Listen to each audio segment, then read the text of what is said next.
कर दोस्तों, मैं राकेश कुमार स्वागत करता हूं आपको अपने चैनल हिंदू विद्या पर। दोस्तों, एग्ज़ाम बहुत ही नज़दीक है, तो अब हम लोग वैसे प्रश्नों को केवल देखेंगे जो एग्ज़ाम के दृष्टिकोण से बहुत ही महत्वपूर्ण है, क्योंकि अब हम लोग चैप्टर वाइज नहीं पढ़ेंगे दोस्तों। अब हम लोग वो सारे क्वेश्चंस को देखेंगे जो बीपीएससी बार बार किसी न किसी एग्ज़ाम में उस क्वेश्चन को पूछते रहता है। तो वैसे सवालों को ही हम लोग अब देखेंगे इन वीडियो में, और मेरे आने वाले जितने भी अभी वीडियो आएंगे एग्ज़ाम तक, उसमें वैसे ही प्रश्नों का संग्रह होगा जिसमें आप लोगों को एग्जाम के दृष्टिकोण से बहुत ही महत्वपूर्ण होने वाला है। ठीक है दोस्तों, तो चलिए हम लोग बिना देरी के वीडियो को स्टार्ट करते हैं। और अभी तक आप लोगों ने मेरे चैनल को सब्सक्राइब नहीं किया है दोस्तों, तो प्लीज़ सब्सक्राइब कर लीजिए। तो चलिए हम लोग बिना देरी के वीडियो को स्टार्ट करते हैं। देखिए, यहाँ पर पहला क्वेश्चन है कि ये क्वेश्चन बार बार किसी न किसी एग्जाम में पूछते रहता है। देखिए, ये 41th बीपीएससी में पूछा हुआ क्वेश्चन है। तो यहाँ पर देखिए, पहला क्वेश्चन है कि जनसंख्या के घनत्व के आधार पर बिहार का स्थान कौन सा है, ये आपको बताना है।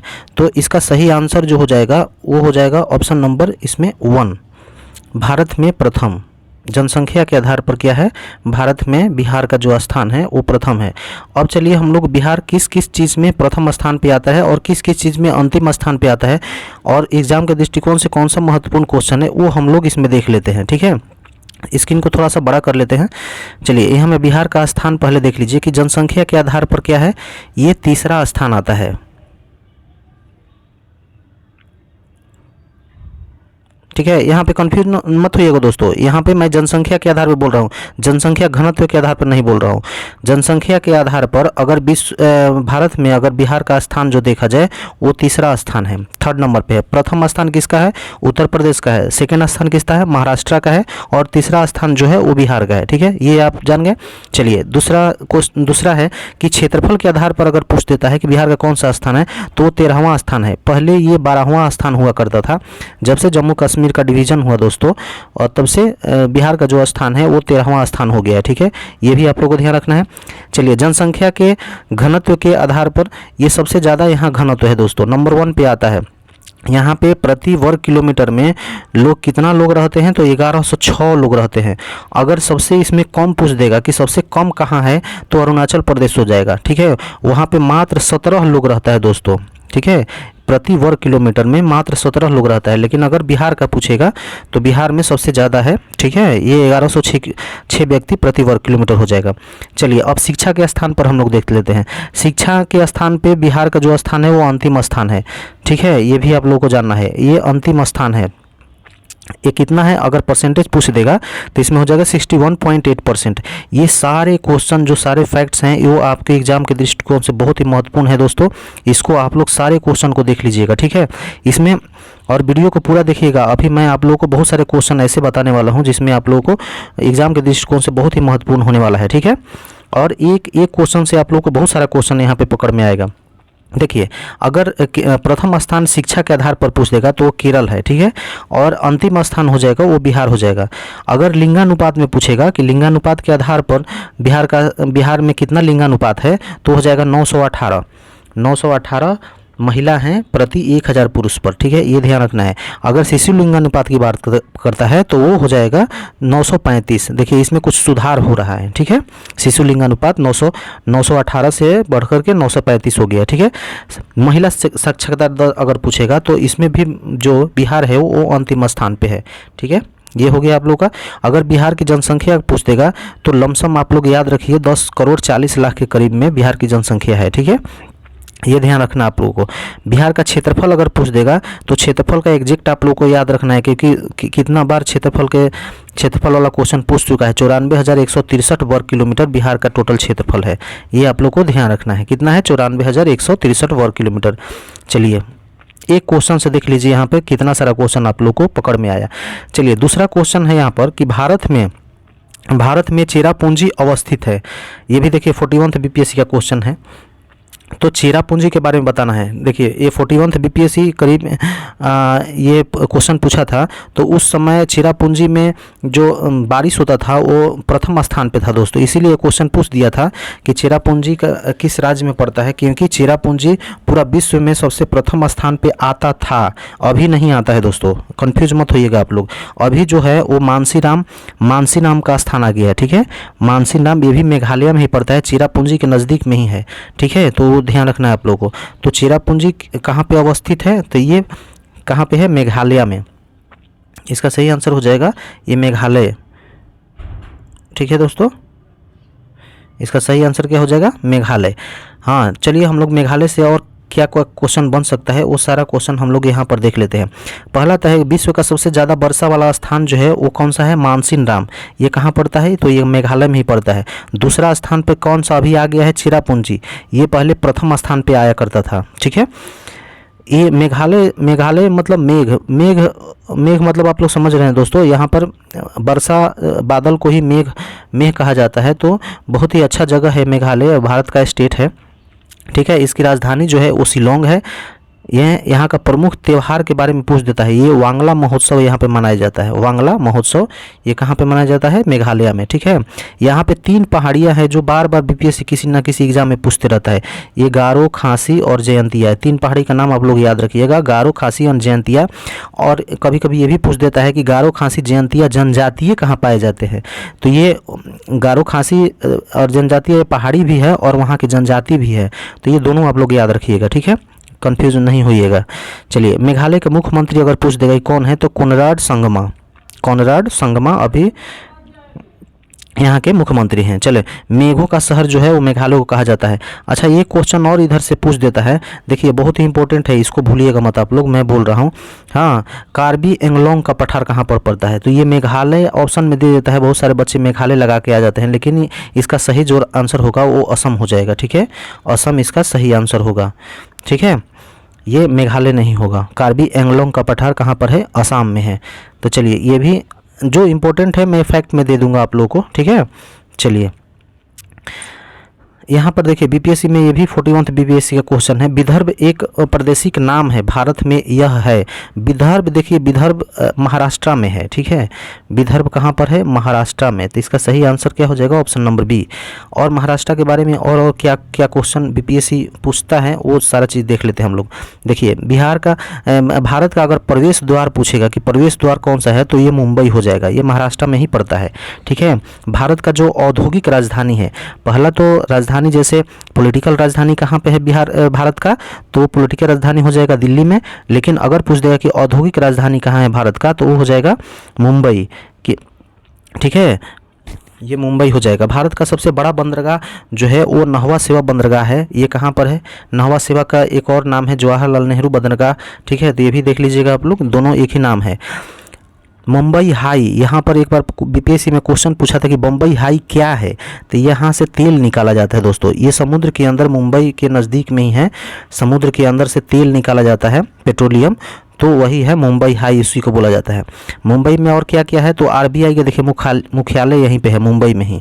आरबीआई का मुख्यालय कहाँ पे है, मुंबई में। आरबीआई से एक और क्वेश्चन पूछ देता है कि यंग हिल्टन आयोग की सिफारिश से किस संस्था का स्थापना हुआ था, तो आरबीआई का स्थापना करने में यंग हिल्टन आयोग ने सिफारिश किया था। ठीक है, इसके अगर आरबीआई का स्थापना पूछ देगा कब हुआ था, तो 1 अप्रैल 1935 को, ये भी ध्यान रखना है। एलआईसी का भी मुख्यालय जो है वो मुंबई में ही पड़ता है। सेबी का मुख्यालय है मुंबई में ही पड़ता है। सेबी से एक और क्वेश्चन पूछ देता है कि सेबी का स्थापना कब हुआ था, तो ये 1988 में हुआ था। ये ध्यान रखना है आपको। ये सेबी क्या करता है, शेयर बाजार का नियमन करता है। और वर्तमान में सेबी के जो अध्यक्ष हैं, और ये पहली महिला अध्यक्ष है दोस्तों, माधवीपुरी बुच इनका नाम है। ये पहली महिला अध्यक्ष भी है और अभी वर्तमान में भी अध्यक्ष यही हैं। ठीक है, तो ये भी आप लोग ध्यान रखिएगा। चलिए, अब हम लोग नेक्स्ट क्वेश्चन देखते हैं। नेक्स्ट क्वेश्चन में है कि पटना का स्थानीय समय के बारे में आप लोग को बताना है। ठीक है दोस्तों, तो चलिए देखिए 4th नंबर क्वेश्चन है कि पटना का स्थानीय समय क्या है, इसके बारे में बताना है आपको। ये भी देखिए 41 बीपीएससी के क्वेश्चन है। तो इसमें ऑप्शन नंबर में दिया है कि भारतीय मानक समय से आगे है, या वही है जो भारतीय मानक समय है, भारतीय मानक समय से पीछे है, या भारतीय मानक समय से संबंधित नहीं है। ये आप लोगों को, इस क्वेश्चन का आप लोग को जवाब देना है। लेकिन इस क्वेश्चन को आप लोग अच्छे से समझिएगा दोस्तों। मैं बहुत सारा चीज़ यहाँ पर बताने वाला हूँ आप लोग को, इसको आप लोग ध्यान से सुनिएगा। ये आने वाले एग्ज़ाम में आप लोग को इससे बहुत सारे क्वेश्चन, जितने भी क्वेश्चन बनते हैं वो सारे क्वेश्चन का जवाब आप अगर समझ जाते हैं तो इसका सारा का जवाब आप तुरंत दे देंगे। ठीक है दोस्तों, तो चलिए इसको पहले समझ लीजिए। देखिए यहाँ पे पहला चीज़ जानना है आप लोगों को ये है कि ये मानक समय का निर्धारण कैसे होता है दोस्तों। तो आप लोग जानते हैं कि समय का निर्धारण किस रेखा से होता है। तो ये जो हम लोगों का जो रेखा है देशांतर रेखा दोस्तों, देखिए यहाँ वाला इस तरह से जो रेखाएं खींची गई हैं ये सारा देशांतर रेखा है दोस्तों। देखिए इस तरह से ये सारा देशांतर रेखा है। इसी देशांतर रेखा से समय का निर्धारण और तारीख का निर्धारण होता है, मतलब डेट और टाइम दोनों का निर्धारण इसी देशांतर रेखा से होता है। ठीक है दोस्तों। तो ये अगर पहला क्वेश्चन इसमें ये बन जाता है कि देशांतर रेखाओं की संख्या कितनी है, ठीक है, तो एक साइड में 180 है और दूसरे साइड में 180 है, तो ये टोटल मिलाकर के 360 हो जाता है। तो ये ध्यान रखना है आप लोगों को कि टोटल देशांतर रेखाओं की संख्या अगर पूछेगा तो कितना हो जाएगा, तो 360 इसका सही आंसर होगा। तो ये 0 से स्टार्ट होता है दोस्तों, 0 से स्टार्ट होता है। तो 0 डिग्री जो देशांतर रेखा है तो उसको हम लोग समय रेखा बोलते हैं, या ग्रीनविच समय रेखा उसको बोलते हैं। ग्रीनविच इसको क्यों बोलते हैं, तो जो ब्रिटेन का एक देश है, ब्रिटेन का एक सिटी है ग्रीनविच, उसी ग्रीनविच से होकर के ये रेखा गुजरती है। जिस तरह से हम लोग यहाँ पर बोलते हैं भारत में कि भारत के नैनी से भारतीय अंतर्राष्ट्रीय मानक समय रेखा गुजरता है, नैनी इलाहाबाद में या प्रयागराज में बोलिए उसको कि पड़ता है, ठीक है। उसी तरह ग्रीनविच यूरोप का ब्रिटेन का एक ये है, वहाँ पे एक सिटी है, वहीं से होकर के ये रेखा गुजरती है, इसीलिए उसका नाम क्या है, ग्रीनविच या मेडिटेरियन रेखा बोलते हैं, ठीक है। 0 डिग्री देशांतर रेखा को हम लोग बोलते हैं, ठीक है। तो वहीं से समय का निर्धारण होता है। तो ये 0 डिग्री हो गया। तो इसके जस्ट अपोजिट में एक रेखा और है 180 डिग्री देशांतर रेखा, ठीक है, उसको अंतर्राष्ट्रीय तिथि रेखा बोला जाता है, उसके हिसाब से तिथि डिसाइड होता है, ठीक है। तो यहाँ पर आप लोग ये समझ लीजिए कि जो ये 0 डिग्री जो देशांतर रेखा है यहाँ बीचों बीच आप लोग देख रहे हैं, और इधर जो है नॉर्थ पोल है और इधर साउथ पोल है, ठीक है। तो इसके अगर इस साइड जाएंगे, ठीक है, अगर हम लोग इधर दाहिनी तरफ जाएंगे तो इधर जो समय होगा वो आगे चला जाएगा, ठीक है, और इधर जाएंगे तो समय पीछे चला जाएगा, ठीक है। इतना आप लोगों को ध्यान रखना है, कॉमन कॉन्सेप्ट रखना है आप लोगों को, ठीक है। तो यहाँ पर अब चलिए हम लोग देखते हैं कि कुल देशांतर रेखाओं की संख्या कितनी हो जाएगी, तो ये हो जाएगा 360 है, ठीक है। और 0 डिग्री देशांतर रेखा को हम लोग क्या बोलते हैं, समय रेखा, और 180 डिग्री देशांतर रेखा को क्या बोलते हैं हम लोग, अंतर्राष्ट्रीय तिथि रेखा। यही सब क्वेश्चन एग्जाम में पूछता है। 0 डिग्री देशांतर रेखा इंग्लैंड के ग्रीनविच से होकर गुजरता है, इसीलिए इसको ग्रीनविच रेखा भी बोला जाता है, ठीक है। तो ये देखिए, अच्छा एक चीज़ यहाँ पर और आप लोग ध्यान रखिएगा, यहाँ पर इस मैप में देख लीजिए कि जो अफ्रीका महादेश है, इस अफ्रीका महादेश से ये तीनों रेखा गुजरती है। ये अक्षांश रेखा की मैं बात कर रहा हूँ। देखिए ये है मकर रेखा, ये है 0 डिग्री देशांतर 0 डिग्री आपको जो अक्षांश रेखा है वो है, जिसको भूमध्य रेखा हम लोग बोलते हैं, और ये है आपको कर्क रेखा, जो ये कर्क रेखा आगे चल के भारत से भी गुजरती है। देखिए हम लोग का इंडिया यहाँ पर है, तो यहाँ से इंडिया से भी ये गुजरती है, ठीक है। तो क्वेश्चन पूछता है कि जो अफ्रीका महादेश है कौन सा ऐसा महादेश है जिससे तीनों रेखाएं गुजरती है, तो ये वो हो जाएगा अफ्रीका महादेश। लेकिन आप लोग ये भी ध्यान रखिए कि इसको ग्रीनविच जो रेखा है, जो समय रेखा है, वो भी अफ्रीका महादेश से होकर के गुजरता है। यहाँ पर देख लीजिए मानचित्र में, तो आए दिन क्वेश्चन ये बना सकता है कि कौन सा ऐसा महादेश है जिससे तीनों रेखा प्लस में ग्रीनविच रेखा भी गुजरती है, तो वो अफ्रीका महादेश हो जाएगा, ठीक है। ये भी आप लोग को ध्यान रखना है। चलिए इतना आप लोग समझ गए। तो ये हो गया। इसके बाद हम लोग देखेंगे क्या, अब भारत के बारे में हम लोग देखेंगे कि समय का निर्धारण होता कैसे है। चलिए यहाँ पे मैं आप लोगों को बिल्कुल समझा दे रहा हूँ, वो समझ में आ जाएगा आप लोगों को। यहाँ पर देखिए भारत का समय का निर्धारण देशांतर रेखा से होता है, ये आप लोगों को पता है, ठीक है। तो यहाँ पे इंडिया का मैप में हम लोग समझेंगे देशांतर रेखा जो गुजर रही है, वो देखिए एक यहाँ से ऐसे इस तरह से गुजर रही है, ठीक है, और इधर से ऐसे गुजर रही है, ठीक है। तो इन दोनों के बीच में ही भारत पड़ता है, ठीक है दोस्तों। तो दोनों के बीच में पड़ रहा है, तो हम लोगों को जो टाइम जोन है तो उसी के हिसाब से डिसाइड होता है। तो भारत में एक ही टाइम जोन रखा गया है, ठीक है। अभी तक सबसे ज़्यादा टाइम जोन अगर पूछेगा कि किस देश में रखा गया हो तो वो हो जाएगा रूस। देखिए रूस में 7 की 8 टाइम जोन है दोस्तों, ठीक है। 7 मतलब अलग अलग जगहों पर अलग अलग टाइम है वहाँ पर, लेकिन भारत में मात्र एक ही टाइम जोन है। और वो टाइम जोन जो है वो कहाँ से गुजरती है, तो देखिए ये वाला जो रेखा आप लोग देख रहे हैं, ये इलाहाबाद की नैनी से होकर के गुजरती है दोस्तों, ठीक है। तो इसी को रखा गया है। ये इसका नाम क्या है, तो 82.5 डिग्री देशांतर रेखा इसको कहा जाता है। ये कौन सा है? 82.5 डिग्री। इसको ऐसे भी लिखा जाता है 82.82 और 1/2 ऐसे भी लिख दिया जाता है। 82.5 आप किसी भी तरह लिखिए, 82.5 होना चाहिए, ठीक है। तो ये 82.5 क्यों लिखा जाता है? आप लोग याद करते होंगे, आप लोगों को याद नहीं रहता होगा, तो मैं एक चीज़ बता दे रहा हूँ, आप लोग को ध्यान हो जाएगा। आप लोगों को देख लीजिए, यहाँ पे जो गुजरात से जो यहाँ पर जो लास्ट में जो देशांतर रेखा गुजरती है, ये कौन सा है? देशांतरीय विस्तार भारत का कितना है? तो 68 डिग्री है। पहला इधर देख लीजिए, यहाँ पर मैं लिख दिया हूँ कि ये 68 डिग्री 7 मिनट है, ठीक है। और इधर 97 डिग्री 25 मिनट है।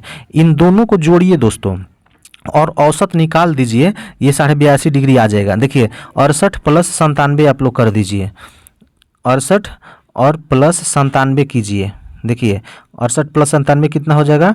ये 8 7 14 1 15 हो जाएगा, और 1 10 1 16 165 हो जाएगा, ठीक है। 165 को हम लोग औसत निकाल दीजिए, इसको 2 से डिवाइड कर दीजिए, क्योंकि हम लोग को बीच का निकालना है ना।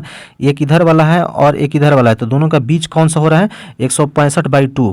तो 165/2 कितना हो जाएगा? 82.5 हो जाएगा दोस्तों, ठीक है। तो देख लीजिए, इसीलिए इन दोनों को हाफ करना है। ये मैं इसलिए समझा दिया आप लोगों को कि अगर भारत का विस्तार पूछेगा कि देशांतरीय विस्तार कितना है, तो 68 से लेकर के 97 है।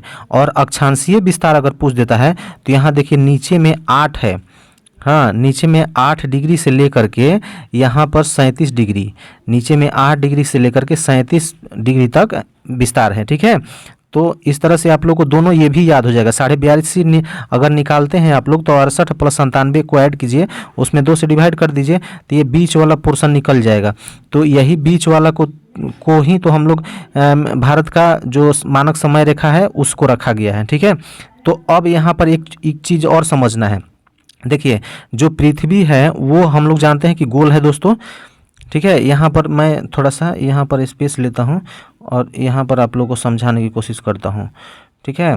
ये देख लीजिए, आप लोग इसको समझ लीजिएगा तो बहुत सारा क्वेश्चन आप लोगों को बन जाएगा।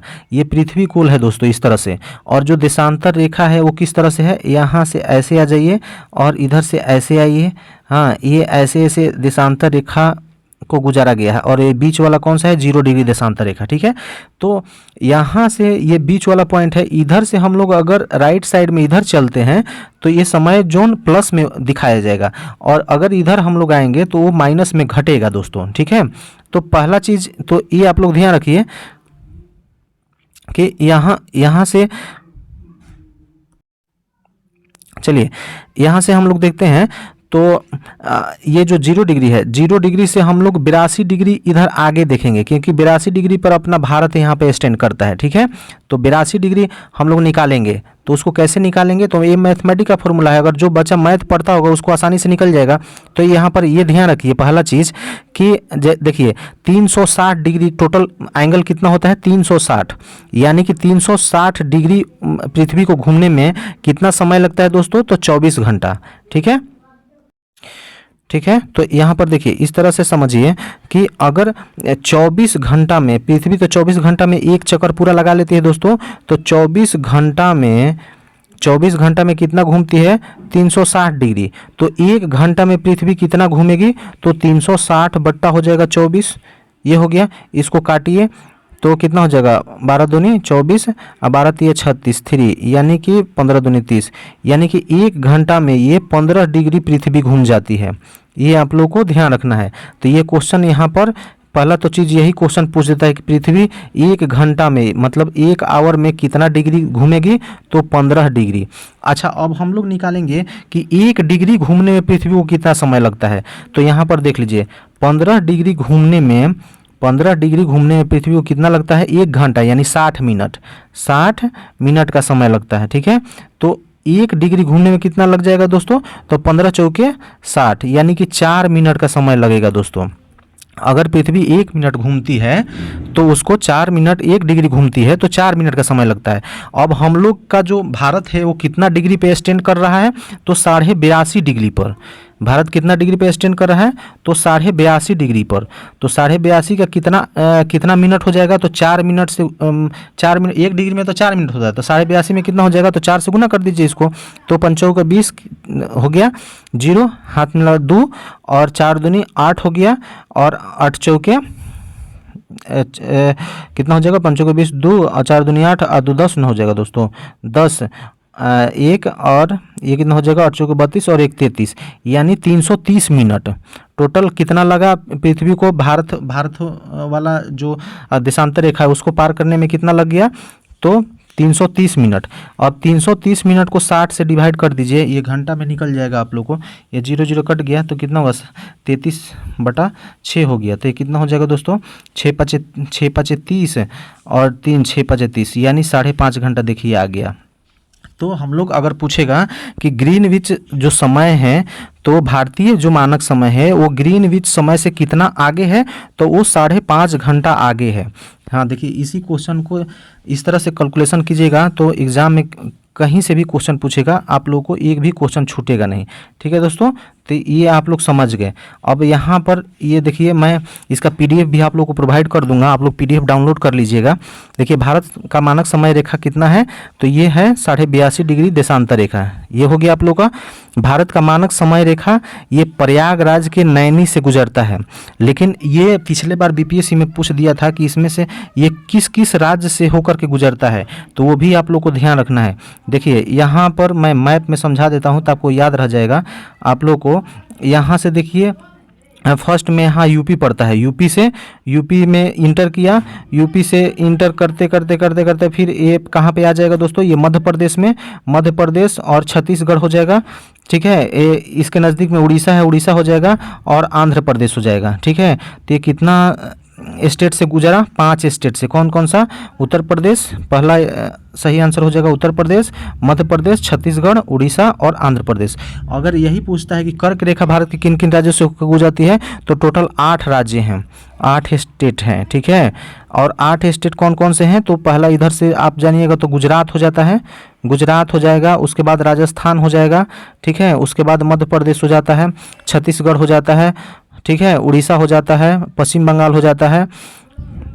हाँ, इस तरह से आप लोगों को मिजोरम और त्रिपुरा हो जाता है। मतलब टोटल 8 स्टेट है, वो आप लोग को भी ध्यान ले लेना है, या मैं तो इसमें नहीं लिखा हूँ लेकिन उसको भी आप लोग को ध्यान में रखना है, उससे भी क्वेश्चन बन सकता है, तो वो चीज़ आप लोग देख लीजिएगा। अब चलिए हम लोग यहाँ पर नेक्स्ट क्वेश्चन देखते हैं। तो यहाँ पे पटना का जो स्थानीय समय है, तो वो कितना हो जाएगा, भारतीय मानक समय से आगे है। भारत का जो मानक समय है उससे आगे है क्या, नहीं, वही है जो भारतीय मानक समय है। सही बात है। अगर पूछेगा कि अंतर्राष्ट्रीय जो मानक समय है या उससे कितना आगे है, तो वो 5.5 घंटा हो जाएगा। लेकिन यहाँ पटना का जो पूछ रहा है, तो पटना पूरे भारत में एक ही टाइम जोन है, तो इसका सही आंसर क्या हो जाएगा, वही है जो भारतीय मानक समय है।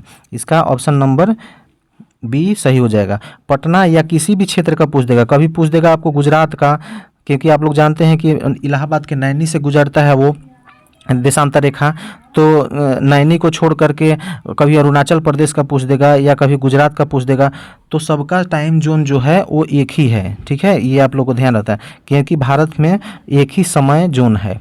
चलिए, ये मिल गया आप लोग को इसका आंसर।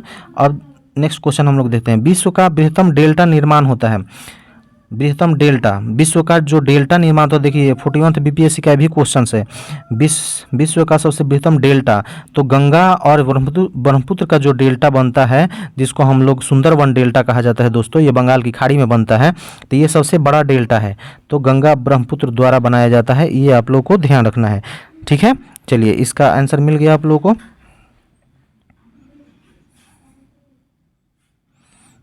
हाँ, नेक्स्ट क्वेश्चन देखते हैं हम लोग।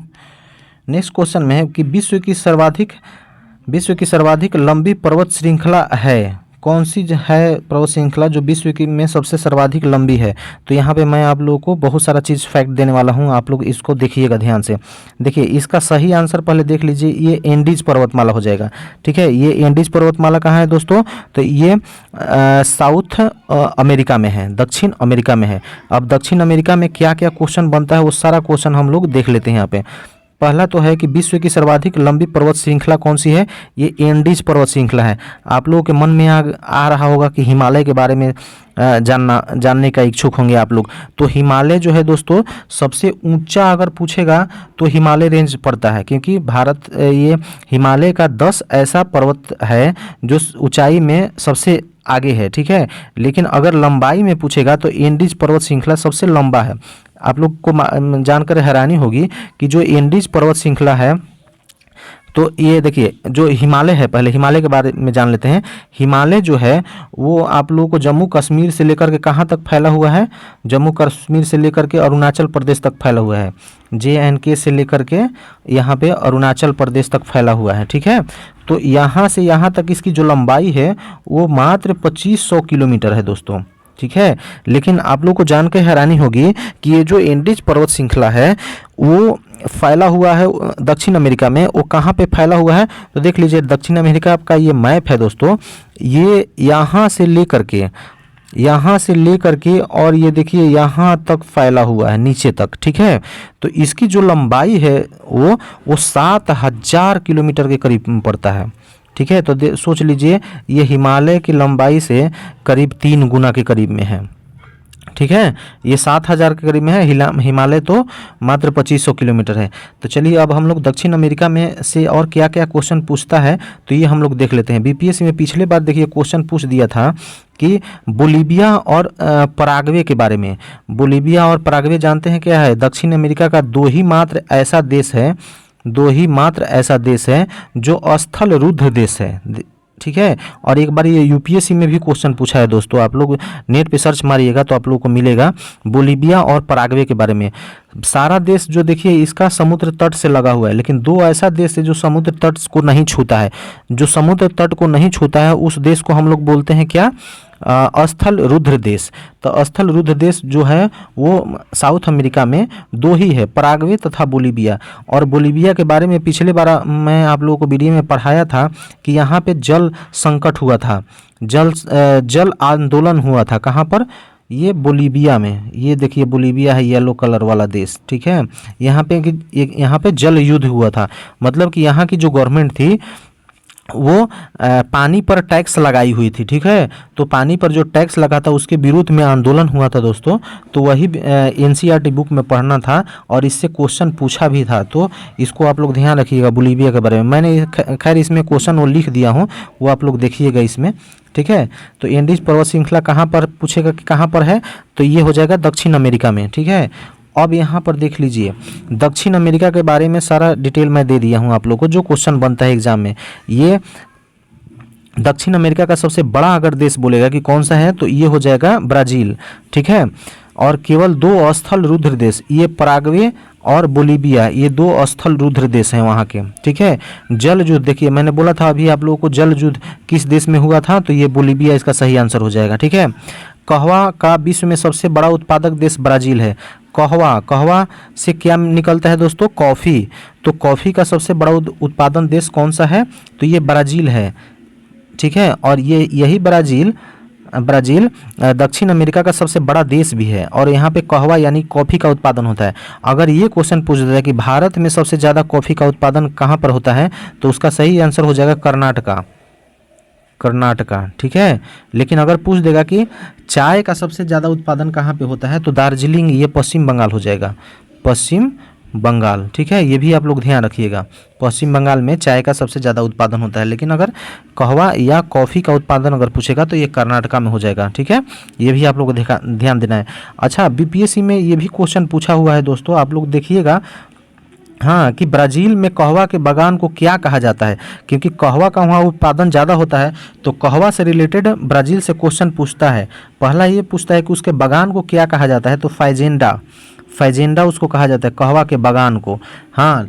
और वहाँ पे एक बंदरगाह है, सेंटोस बंदरगाह, उसी बंदरगाह से दुनिया के अन्य देशों में इसका एक्सपोर्ट और इंपोर्ट होता है, ठीक है। तो ब्राज़ील में कहवा का एक्सपोर्ट जो होता है किस बंदरगाह से होता है, तो सेंटोस बंदरगाह से। इसी बंदरगाह के बारे में BPSC ने क्वेश्चन पूछा था, ठीक है। तो ये आप लोग ध्यान रखिएगा कि हो सकता है क्वेश्चन रिपीट हो जाए। विश्व का सबसे फेमस नहर अगर पूछ देगा तो देखिए यहाँ पे 2 नहर है विश्व में, ठीक है। इसी बारे में ज़्यादा क्वेश्चन पूछता है, वो कील नहर वगैरह भी है, लेकिन उससे ज़्यादा क्वेश्चन नहीं पूछता है। 2 दो नहर से क्वेश्चन पूछता है। पहला तो है स्वेज नहर। ये स्वेज नहर का निर्माण पूछता है कब हुआ था, तो 1869 में ये पूरी तरह से बनकर तैयार हुआ था। 1869 में और किसी का जन्म हुआ था, आप लोग कमेंट बॉक्स में बताइएगा हमको कि किसका जन्म हुआ था 1869 में। चलिए मैं भी बता देता हूँ, महात्मा गांधी का जन्म हुआ था। कब हुआ था महात्मा गांधी का जन्म? ये 1869 में 2 अक्टूबर को हुआ था। तो इस तरह से रिलेट करके याद कीजिएगा कि जिस साल महात्मा गांधी का जन्म हुआ था उसी समय सुएज नहर का भी निर्माण कार्य पूरा हुआ था। ये आप लोग को ध्यान रखना है। चलिए पनामा नहर के बारे में पूछ देता है। तो ये पनामा नहर कहाँ पे है दोस्तों?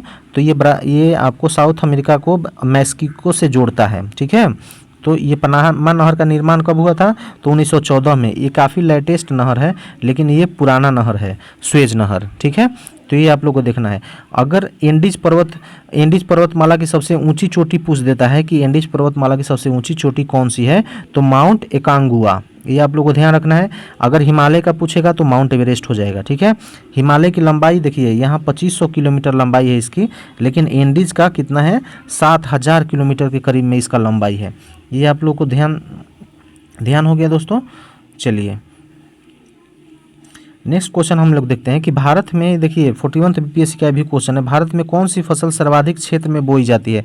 तो आप लोग तो जानते होंगे इस क्वेश्चन को। यहाँ पे इसका हो जाएगा चावल। ठीक है, सेकंड स्थान पे कौन आता है? तो गेहूं आता है सेकंड स्थान पे। ये भी आप लोग को ध्यान रखना है। चलिए अगर बिहार में पूछ देगा कि चावल का उत्पादन सबसे ज़्यादा कहाँ पर होता है, तो क्या क्वेश्चन जवाब दीजिएगा आप लोग? रोहतास में। ठीक है, रोहतास में सबसे ज़्यादा चावल का खेती होता है। ठीक है, चलिए नेक्स्ट क्वेश्चन है, भारत का सर्वाधिक पटसन उत्पादन राज्य है। पटसन के बारे में तो आप लोग जानते ही होंगे, ये तो है पश्चिम बंगाल।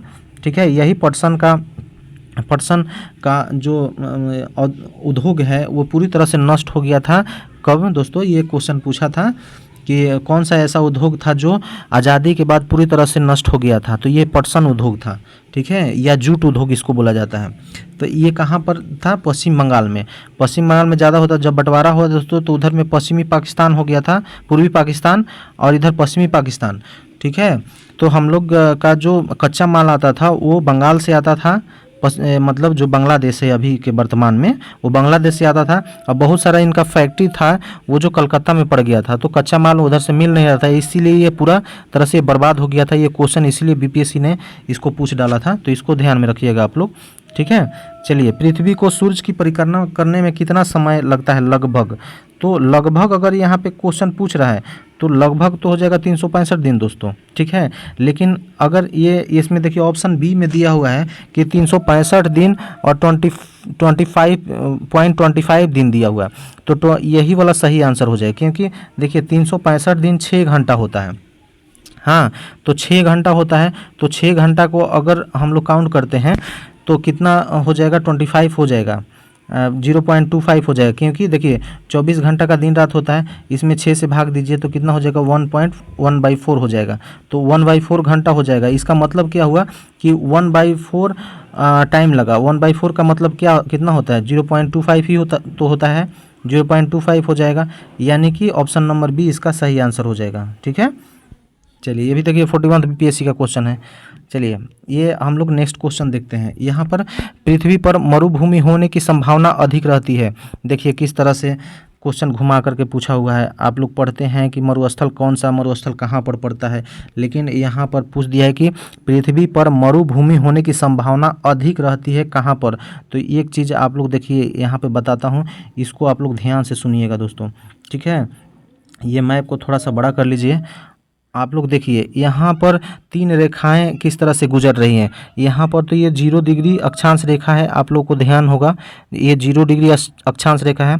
23.5 डिग्री अक्षांश रेखा को हम लोग क्या बोलते हैं दोस्तों? तो ये बोलते हैं इसको कर्क रेखा। ये 23.5 डिग्री वाला है। ठीक है, 23.5, सॉरी हट गया दोस्तों। ठीक है, यहाँ पर पहला देखिए तो ये 0 डिग्री वाला हो जाएगा, 0 डिग्री। इसके बाद है 23.5 डिग्री अक्षांश रेखा को क्या बोलते हैं हम लोग? तो कर्क रेखा। ये हो जाएगा 23.5 डिग्री। ठीक है, और नीचे में 23.5 डिग्री अक्षांश रेखा को हम लोग क्या बोलते हैं? तो मकर रेखा। ठीक है, ये भी आप लोग को ध्यान रखना है। ये भी 23.5 डिग्री ही है। तो यहाँ पर देखिए मरुस्थल के बारे में हम आप लोगों को बता रहे हैं। तो विश्व का सबसे बड़ा मरुस्थल है कौन सा है दोस्तों? तो सहारा मरुस्थल। ये सहारा मरुस्थल देखिए कहाँ पर पड़ रहा है? तो ये कर्क रेखा वाले लाइन पर पड़ रहा है। और यहाँ पर देखिए, यहाँ पर ये अरब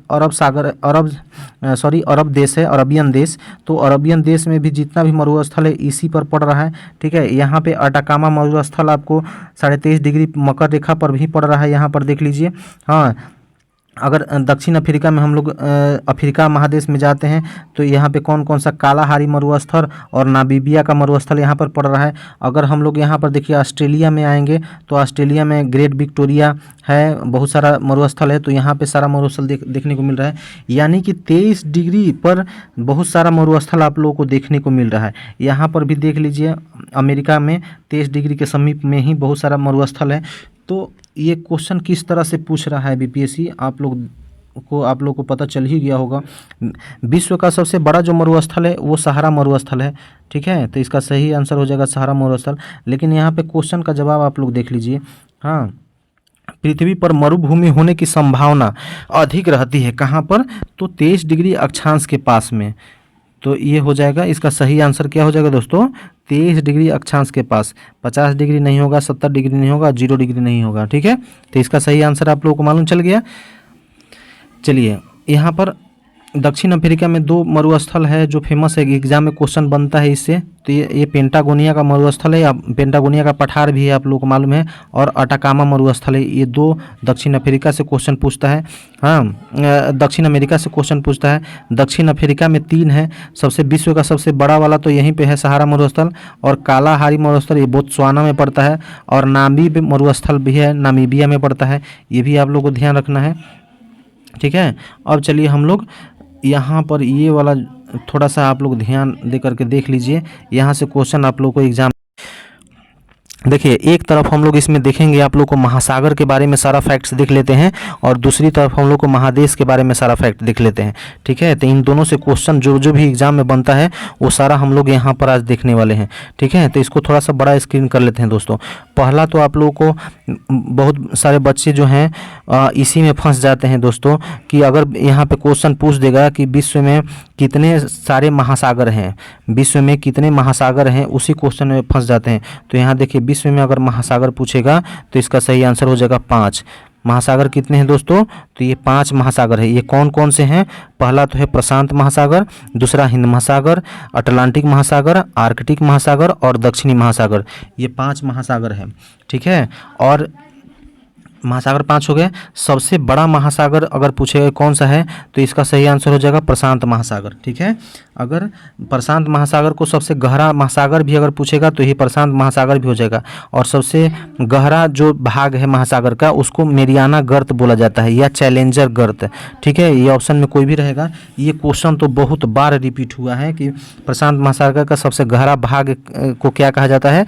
तो मेरियाना गर्त या मेरियाना ट्रेंच, कुछ भी बोल सकते हैं आप लोग। ठीक है, इसी के आजू बाजू ये महासागर है ना दोस्तों, इस तरह से ये महासागर है। तो ये महासागर के आजू बाजू में बहुत सारे भूकंप क्षेत्र होता है, भूकंप आता रहता है इधर किनारे किनारे में। समझ गए? ये प्रशांत महासागर किनारे किनारे भूकंप आते रहता है। तो भूकंप वाले जोन को हम लोग क्या बोलते हैं? इसी को हम लोग रिंग ऑफ फेम्स कहा जाता है। ठीक है, इसको क्या कहा जाएगा दोस्तों? Ring of fire, ring of fire, क्योंकि इधर भूकंप आते रहता है, आग निकलते रहता है दोस्तों, इसीलिए रिंग ऑफ फायर पूछता है कि रिंग ऑफ फायर का पेटी कहाँ पर पाया जाता है? तो प्रशांत महासागर इसका सही आंसर हो जाएगा। ठीक है, ये कहाँ पाया जाएगा? तो ये प्रशांत महासागर में। ये भी आप लोगों को ध्यान रखना है। सबसे ज़्यादा व्यापार किस महासागर से होकर गुजरता है? अगर ये क्वेश्चन पूछ देता है तो ये अटलांटिक महासागर हो जाएगा दोस्तों।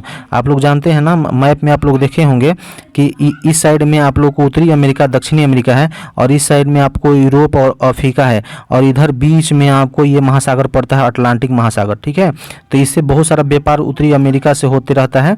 ठीक है, और दक्षिणी अमेरिका से। तो सबसे ज़्यादा व्यापार कहाँ से होता है? इसी महासागर से। और ये महासागर के बारे में बीपीएससी ने एक बार क्वेश्चन पूछ दिया था कि अंग्रेजी के यहाँ पर देख लीजिए, अंग्रेजी के आकार एस का महासागर कौन सा है? तो अटलांटिक महासागर, क्योंकि इस महासागर इस टाइप से महासागर है दोस्तों, ठीक है। तो इसीलिए अंग्रेजी के एस अक्षर वाला ये बीपीएससी ने पूछ दिया है। इसी महासागर में आपको बरमुडा ट्रायंगल पड़ता है। आप लोग को न्यूज़ देखते हुए तो आप लोगों को मालूम होगा दोस्तों बरमुडा ट्रायंगल के बारे में। देखिए बरमुडा ट्रायंगल ऐसा जगह है जहां पर आप लोगों को जो टाइटैनिक जहाज़ था उसी में जाकर के डूबा था दोस्तों। पता नहीं चल पाया आज की वो जहाज़ कहाँ गया। ये बरमुडा ट्रायंगल का कहानी अजीब है। अगर आप लोग इसके बारे में ज़्यादा डिटेल में जानना चाहते हैं तो नेट पर सर्च करके देखिएगा दोस्तों बरमुडा ट्रायंगल क्या है। दुनिया का कोई भी वहाँ पर जहाज़ जा रहा है तो वो वहाँ पे उसको जहाज़ वो पानी में कहाँ अंदर खींच के लेके चल जा रहा है उसका कोई अता पता नहीं लग पा रहा है दोस्तों। अभी टाइटैनिक जहाज़ को खोजने के लिए एक टीम गया था दोस्तों। उनका भी बहुत सारे वैज्ञानिकों का टीम आप लोग देखे होंगे कि बहुत सारे वैज्ञानिक का टीम वहाँ पर गया हुआ था खोजने के लिए। उनका भी जहाज़ कहाँ नापता हो गया वो किसी को पता नहीं चल पाया। तो ये बरमुडा त्रिकोण इसी में पड़ता है, किसमें? अटलांटिक महासागर में। ये बहुत खतरनाक जगह है दोस्तों। यहाँ पर जो भी जा रहा है चाहे हवाई जहाज़ हो या पानी वाला जहाज़ हो उसको अंदर में चला जा रहा है वो, ठीक है। पता नहीं चल पा रहा है वहाँ पे किस तरह का पृथ्वी का बनावट है वहाँ पर, ठीक है दोस्तों। तो चलिए यहाँ पर ये क्वेश्चन हो गया। अब नेक्स्ट है कि पनामा नहर के बारे में अगर पूछ देगा तो पनामा नहर के बारे में भी आप लोग देख लीजिए, ठीक है। ये अटलांटिक महासागर को प्रशांत महासागर से जोड़ता है। ये भी आप लोग हो गया। कौन सा महासागर का नाम किसी देश के नाम पर रखा गया है? अच्छा ये क्वेश्चन बीपीएससी में भी ये क्वेश्चन पूछा हुआ है। इसका आंसर आप लोग बता दीजिए, ठीक है। किस महासागर का नाम किसी देश के नाम पर रखा गया है? ये हिंद महासागर है दोस्तों। अपना हिंदुस्तान के नाम पर इसका हिंद रखा गया है, ठीक है दोस्तों। तो ये भी ध्यान रखिए आप लोग। कौन सा महासागर अंग्रेजी के एम आकार का है? जो हिंद महासागर है दोस्तों, आप लोग देखेंगे कि इंडिया का जो मैप है तो आप लोग देखे होंगे इस तरह का मैप है इंडिया का, ठीक है। इंडिया का जो मैप है इस तरह से, इंडिया का जो मैप है दोस्तों वो इस तरह से है। तो ये जो नीचे में महासागर है दोस्तों, ठीक है। तो महासागर जो है तो एम टाइप का हो गया ना, देखिए इस तरह से एम टाइप हो जाता है। तो ये बीपीएससी में भी क्वेश्चन ये पूछा हुआ है कि एम आकार के महासागर कौन सा है, तो ये हो जाएगा आपको हिंद महासागर, ठीक है। और हिंद महासागर का सबसे बड़ा द्वीप के बारे में पूछता है तो ये हो जाएगा मेडागास्कर, ठीक है। और हिंद महासागर का मोती किस देश को कहा जाता है, तो ये श्रीलंका को कहा जाता है। ये भी ध्यान रखिए आप लोग। हाँ, उत्तरी ध्रुव के निकटन, देखिए ये भी बीपीएससी में क्वेश्चन पूछा हुआ है। ये पूछ देता है कि उत्तरी ध्रुव के निकट कौन सा महासागर है, तो आर्कटिक महासागर। ये 69th बीपीएससी में क्वेश्चन पूछा हुआ था कि आर्कटिक महासागर कहाँ पर है, तो रूस के नज़दीक में ही है दोस्तों, ठीक है, उत्तरी ध्रुव के पास में। ये हो गया आप लोग को महासागर के बारे में सारा चीज़ देख लिए। अब आइए हम लोग महाद्वीप के बारे में सारा चीज़ देख लेते हैं, महादेश के बारे में, ठीक है। तो अच्छा अब पूछेगा कि टोटल कितने महादेश हैं दोस्तों, तो ये टोटल 7 महादेश हैं। इन 7 महादेश के बारे में आप लोग को जानना है। पहला है एशिया महादेश, अफ्रीका महादेश, उत्तरी अमेरिका, दक्षिणी अमेरिका, यूरोप, ऑस्ट्रेलिया और अंटार्कटिका। ये 7 महादेश है। विश्व में महादेशों की संख्या कितनी है, तो ये 7 हो जाएगी, ठीक है। हाँ, सबसे बड़ा अगर पूछ देगा तो एशिया महादेश हो जाता है और सबसे छोटा जो है वो ऑस्ट्रेलिया हो जाता है। एशिया को यूरोप से अलग करता है। देखिए यूराल जो पर्वत है एशिया और यूरोप को अलग करता है, ये भी ध्यान रखना है आपको। विश्व में 2 ऐसे देश हैं दोस्तों, 2 ऐसे देश हैं जो एशिया को एशिया और यूरोप दोनों में पड़ता है। ये आप लोगों को बताना है कि कौन ऐसा देश है जो एशिया और यूरोप दोनों में पड़ता है। तो पहला तो हो जाएगा रूस। ये कुछ भाग इसका एशिया में पड़ता है और कुछ भाग जो है वो यूरोप में पड़ता है। तो एशिया में जो भाग पड़ता है दोस्तों उसको हम लोग रूस के उस भाग को साइबेरिया कहा जाता है। ये क्वेश्चन पूछा हुआ है बिहार में, ठीक है, इसको भी ध्यान रखिए आप लोग। किस देश से तीनों रेखा गुजरती है, तो ये आप लोग को देखिए ये भी बीपीएससी में पूछा हुआ है। ये अफ्रीका महादेश हो जाएगा। काला महादेश या अंध महादेश किसको कहा जाता है, तो ये अफ्रीका महादेश को कहा जाता है, ठीक है। विश्व की सबसे बड़ी नदी नील नदी किस देश में बहती है, तो ये अफ्रीका महादेश हो जाएगा इसका आंसर। विक्टोरिया झील के बारे में पूछ देगा कि कहाँ पे बहता है, तो ये अफ्रीका महादेश में। विश्व का सबसे बड़ा झील जो अगर पूछ देगा तो कौन सा है, कैस्पियन सागर, ये एशिया महादेश में पड़ता है। इतना सारा आप लोगों को महादेश से आप लोगों को क्वेश्चन पूछेगा, ठीक है। तो आप लोग अभी तक मेरे चैनल को सब्सक्राइब नहीं किया है दोस्तों, तो चैनल को सब्सक्राइब कीजिए, क्योंकि इस तरह के आगे आने वाले वीडियो में मैं इसी तरह से सारा आप लोगों को क्वेश्चन लाते रहूँगा और एग्ज़ाम के दृष्टिकोण से बहुत ही इंपॉर्टेंट होने वाले हैं। ठीक है दोस्तों, तो इसका PDF भी मैं दे दूँगा, आप लोग PDF भी डाउनलोड कर लीजिएगा। थैंक यू दोस्तों, चलिए।